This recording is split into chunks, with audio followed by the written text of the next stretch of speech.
ابو هريره رضی الله عنه فرمایي چې رسول الله صلی الله علیه وسلم زه د صدقه فطر په مال باندې نگران او نگهبان جوړ کړم چې دا د خلقو نه راجمع کوه او ته د دې حفاظت کوه. فرمایي چې یو شپه یو کس رالی او دغه د غلي د ډیري نه لپې ډکول شروع کړل، په خپله جولۍ او په خپل لوښو کې یې اچول. وی ما د لاس نه راونیسو او ورته وفرمایل چې تا زه رسول الله مبارک ته بوزم چې تا ته د دې جرم او د دې حرکت سزا درکړي ځکه چې تا غلا کوله. وی د ما ته فریادونه شروع کړل چې زه حاجتمن یم، ضرورتمن یم، اهل و عیال مې دي او د هغوی نان نفقه ده راباندې، نو ما پرېږده زه به بیا نه راځم.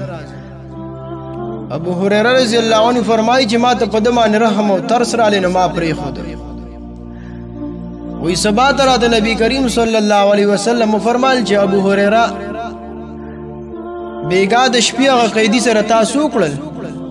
نبی علیہ السلام ته الله تعالی د وحی په ذریعه سره د دې واقعي خبر ورکو. وی ما ورته وفرمایل چې د الله رسوله هغه خو ډېر فریاد وکړو چې زه حاجتمن او ضرورتمن یم، د زما په زړه کې ترس رالی او ما پرېښوده. وی نبی علیہ السلام راته وفرمایل چې د تا ته دروغ ویلی دي دا خبره او دی به بیا راځي او هوښیار اوسېږه. وی نبی علیہ السلام ما ته ووی نو زما خو په یقینو چې د الله رسول فرمایلی دي چې دی به راځي نو ضرور به راځي. وی بله شپه بیا زه ناست وم، هغه مال حفاظت مې کو نو بیا رالی او بیا یې لپې ډکول شروع کړل. وی ما بیا د لاس نه راونیسو نو وی بیا د فریاد راته شروع کو چې حاجتمن یم، ضرورتمن یم او ما باندې د بچو خرچه ده، انو اوس مې پرېږده واده در سره کوم چې بیا به نه راځم. ابو هريره رضی الله عنه فرمایي چې زما به بیا رحم او ترس رالی په زړه کې نه بیا مې پرېښوده. وی سبا راته نبی علیہ السلام وی چې ابو هريره بیګا د شپې قیدي سره تاسو وکړل. وی ما ورته دا خبره بیان کړه چې هغه وی چې زه حاجتمن او ضرورتمن یم، زما په زړه کې ترس او رحم رالی نه ما پرېښوده. وی نبی علیہ السلام وی چې دروغ ویلی دي او بیا به دی راځي او هوښیار اوسېږه او بیدار دی به بیا دغې غلا دپاره راځي. وی په درېیمه شپه باندې ناست وم نو بیا رالی نو د لاس نه مې کلک راونیسو انو بیا یې فریاد شروع کړو. ما یې چې نن خو دې نه پرېږدم، درېیمه شپه راته وعده کوي چې زه به نه راځم بیا رالی نن او نن خو دې خامخا نبي کریم صلی الله علیه وسلم ته بوزم چې تا ته سزا درکړي د دې حرکت. وی راته وفرمایل چې ما مه بوځه، زه تا ته یو څو کلمات ښیم ما پرېږده، په هغې کلماتو سره به تا ته الله تعالی نفع درکړي.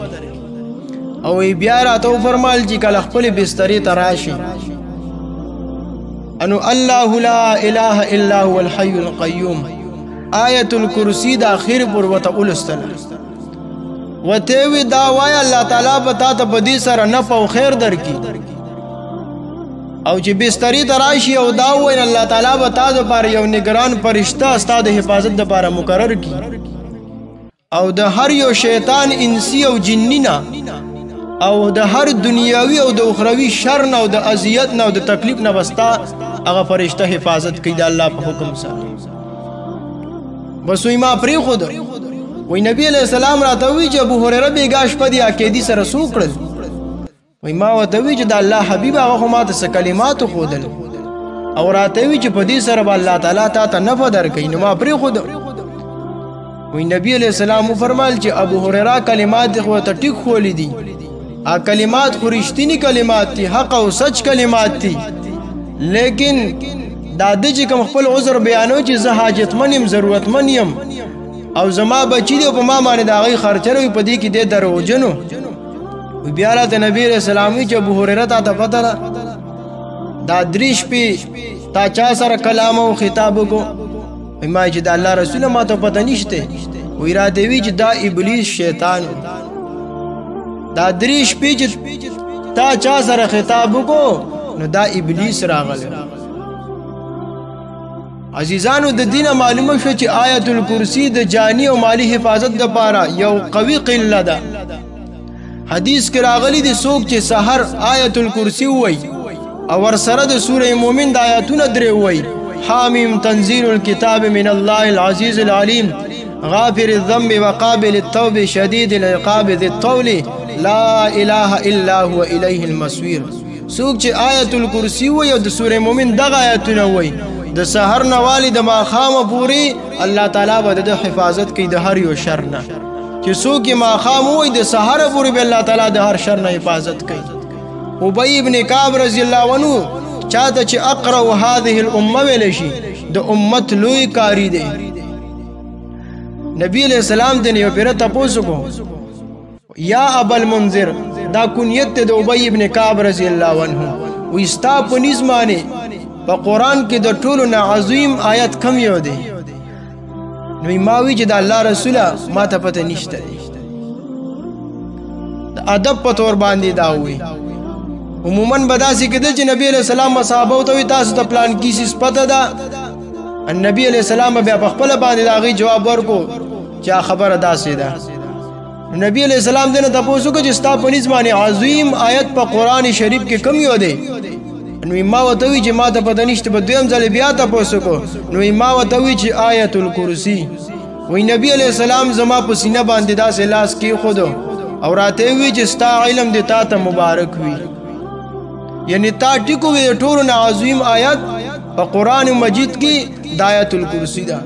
حدیث کې راغلی چې څوک خپل بسترې ته راشي او آیت الکرسی وای الله تعالی به د دم حفاظت کوي د در کور حفاظت په هم کوي د در جان حفاظت په هم کوي د در مال حفاظت په هم کوي د در گاونډي حفاظت په الله کوي او د ټول محلي او د کلیو د علاقې په الله تعالی حفاظت کوي. او چې څومره ډیر وای نو دومره زیاتې فواید او منافع درونو. الله جل جلاله دې موږ تاسو له توفیق راکړي سحر او ماخام په کثرت سره د آیت الکرسی ورد کوي. واخر دعوانا ان الحمد لله رب العالمین.